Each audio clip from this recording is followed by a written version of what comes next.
Alright, y'all. So I just decided to go ahead and do another cigar review video because, again, obviously, there's not a whole lot going on in my life.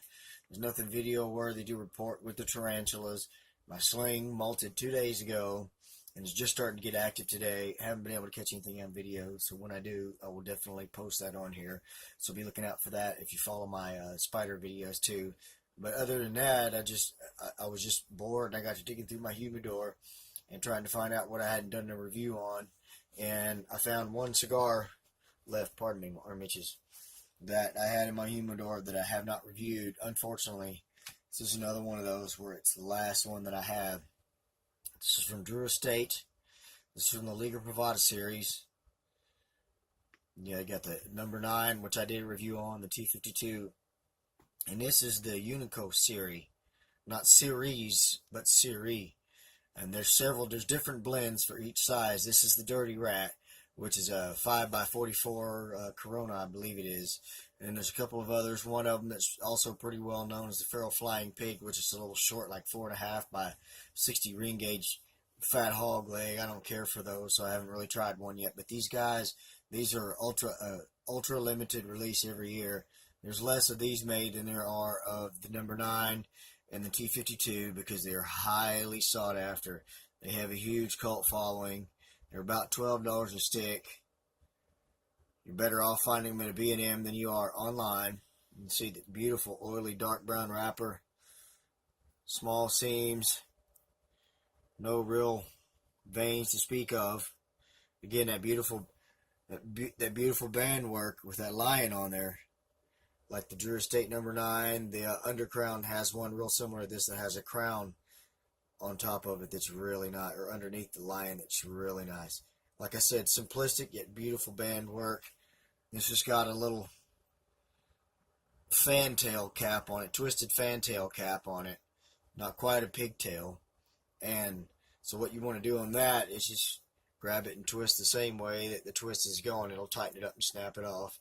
And usually it's dry enough, it just snaps right off. In my experience, most of the cigars I've had that had a pigtail or a fantail on them, you usually have to give them a little clip. Oh yeah, see, that's ultra tight, so we're going to give it a little clip. And then I'll start giving you my impressions of the aromas, pre-light aromas and flavors. And then we'll get into it a little bit and let you know whether it's worth $12 a stick or not. Okay, there we go. It's a little bit firm, but I feel it'll open up. Okay, so now let's get down to the bones of this thing. This is the Liga Privada Unico Serie Dirty Rat. This is the first in the Unico series. It's a 5x54. Like I said, the wrapper is a Connecticut River Valley stalk cut and cured sun-grown Habano. So it's a Habano Maduro wrapper grown in the Connecticut Valley. And the binder is a plantation-grown Brazilian Matafina. My guess is this was grown on a plantation in the Connecticut Valley, if not, probably in Nicaragua, because the fillers are 5 blends, apparently, of Esteli long fillers on it. So it's going to be a fuller bodied stick like most of my reviews, so just be ready for that. Okay, so initial impressions. There's a real nice, sweet, barnyardy smell. More with the hay than the manure side of it. And there's a little black pepper, too. Nothing like tickle the nose, just like the smell of black pepper, just without the nose tickle. Some chocolate and a little bit of toast. And on the foot, oh, all these flavors are deeper and richer like they always are on the foot. And I'm getting cocoa, like a dark, sweet chocolatey kind of thing, almost like a Tootsie Roll. And there's like a little hint of some sweet bread or something that's really nice on the nose. Okay, on the draw, like I said, it's a little on the firm side. There's some sweetness there in the beginning, a little tea leaf. I'm getting some baking spice. Definitely getting some baking spice. And even on the pre-light draw, I'm getting a little bit of a pepper tingle on the tongue, which I anticipate the first few draws into it anyway, being this particular blended stick. Okay, so we'll go ahead and get it toasted as quick as we can, get it lit, get a few draws off, and then pause this video because I've already run a little long on the beginning of this video. So if it ends up as a two-part video, just bear with me. Like I said, I'm still low tech, and all I can do is 15-minute videos on YouTube because I'm not social media literate enough, I guess, to figure out how to change that on my YouTube settings. So while I'm toasting this, there was a thing I mentioned in my last video, if you watched it, that was a cigar review video, because obviously not a lot going on with my tarantulas, where I mentioned changing the name of my channel because I just go by my first and last name, and there's numerous channels that are Jeff Roush, so I need to change it so there's no confusion with those people who want to watch my videos, whatever they may be. So if you've got any ideas, drop them in the comment section. If you do end up commenting something, thank you for watching my videos and actually paying attention to what the hell I'm talking about. So I think I've about got it toasted.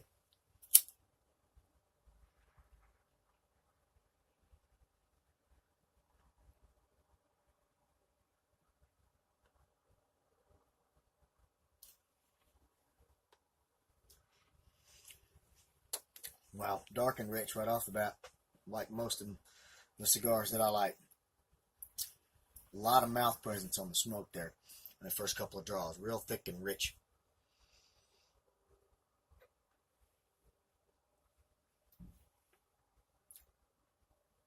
A lot of espresso and black pepper right off the bat, so it's definitely fuller flavored than it was the aromas. So this is going to be a pretty stout little stick. This is one of those that you definitely want to enjoy after a meal with a good friend, probably a good glass of scotch. Unfortunately, I'm out. But if you like a pretty full-bodied stick, this is going to be a ride, I feel. So anyway, I'm going to get a little bit into this, and then I'll get back to you and let you know what we've got for right now. All right, so we are just about a half to 3/4 of an inch into it so far. Turned out to be a pretty fast burner. Nice straight burn so far. Nice tight ash. Beautiful construction. That nice oily sheen on the wrapper. I love that. I love a shiny wrapper. So what we got going on flavors. Espresso on the draw. As you're clearing the smoke out of your mouth, there on the palate, there's the Tootsie Roll flavor that I described in the aromas on the foot.